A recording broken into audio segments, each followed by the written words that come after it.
بسم اللہ الرحمن الرحیم۔ ہمارے حضور صلی اللہ علیہ وسلم پر جادو کا اثر۔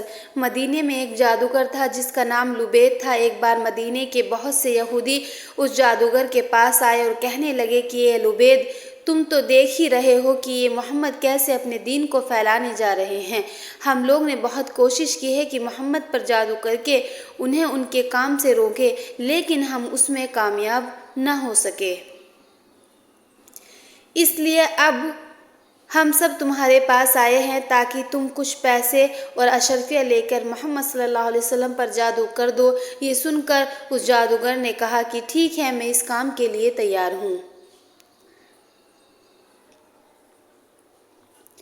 اس زمانے میں ایک یہودی لڑکا ہمارے حضور صلی اللہ علیہ وسلم کی خدمت کیا کرتا تھا۔ ان یہودیوں نے اس لڑکے کو بہلا پھسلا کر حضور صلی اللہ علیہ وسلم کے کچھ بال اور کنگھی کا ایک ٹکڑا اپنے پاس منگوا لیا اور پھر ان دونوں چیزوں کے ذریعے ہمارے حضور صلی اللہ علیہ وسلم پر جادو کروا دیا۔ کہتے ہیں کہ ہمارے حضور صلی اللہ علیہ وسلم پر وہ جادو لبید جادوگر کی لڑکیوں نے کیا تھا۔ انہوں نے ایک دھاگے میں 11 گانٹھیں لگا کر ان پر جادو کیا، پھر انہیں کھجور کی ایک لکڑی میں رکھ کر دوسرے جنگل کے کنویں میں ڈال دیا۔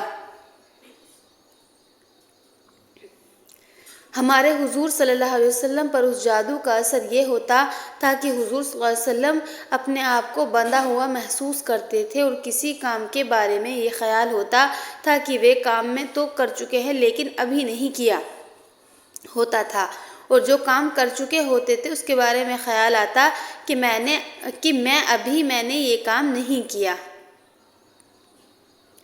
لیکن ان سب کے باوجود جادو کا جو اثر تھا وہ بس آپ کے جسم پر ہی ہلکا پھلکا تھا۔ نبوت میں اس کی وجہ سے کبھی ایسا فرق نہیں پڑا کہ جادو کی وجہ سے آپ نے کوئی غلط بات کہی ہو یا قرآن کی کوئی آیت بھول گئے ہوں۔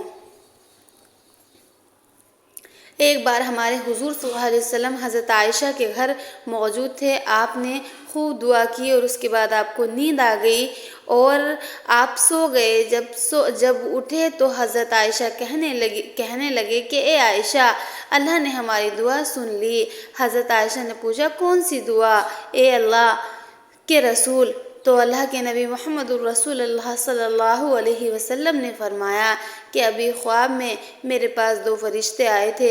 ان میں سے ایک دوسرے سے کہا کہ محمد کو کیا ہوا ہے؟ تو دوسرے نے جواب دیا کہ ان پر جادو کیا گیا ہے۔ پہلے فرشتے نے پوچھا کس نے جادو کیا؟ تو دوسرے فرشتے نے جواب دیا مدینے کے ایک جادوگر نے ان پر جادو کیا ہے۔ پہلے فرشتے نے پوچھا کہ کس چیز پر جادو کیا ہے؟ دوسرے نے جواب دیا ان کی کنگھی اور بالوں پر۔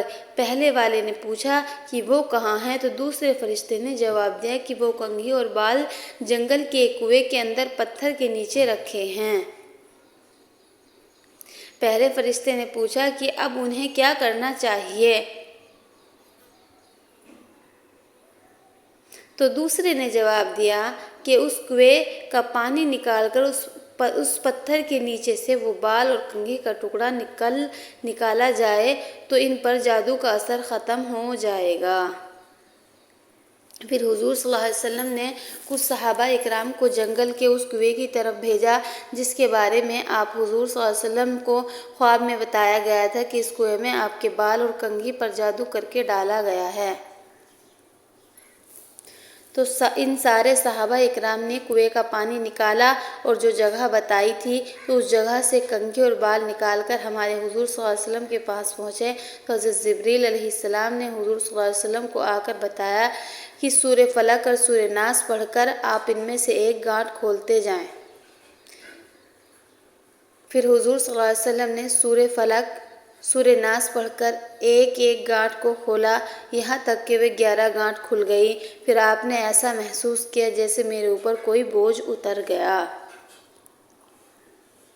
ان سب کے بعد لبید جادوگر کو بلایا گیا، اس سے پوچھا گیا تو آپ نے ظلم کا اقرار کیا کہ ہاں میں نے آپ پر جادو کیا تھا۔ تو آپ حضور صلی اللہ علیہ وسلم نے اسے معاف کر دیا اور کوئی سزا نہ دی۔ تو ہمارے حضور صلی اللہ علیہ وسلم کا جادو کا اثر اللہ کے حکم سے ہوا تھا، کیونکہ حضور صلی اللہ علیہ وسلم بھی ایک انسان تھے، لیکن ان کی وجہ سے ہمارے حضور صلی اللہ علیہ وسلم کی نبوت پر کوئی اثر نہیں پڑا۔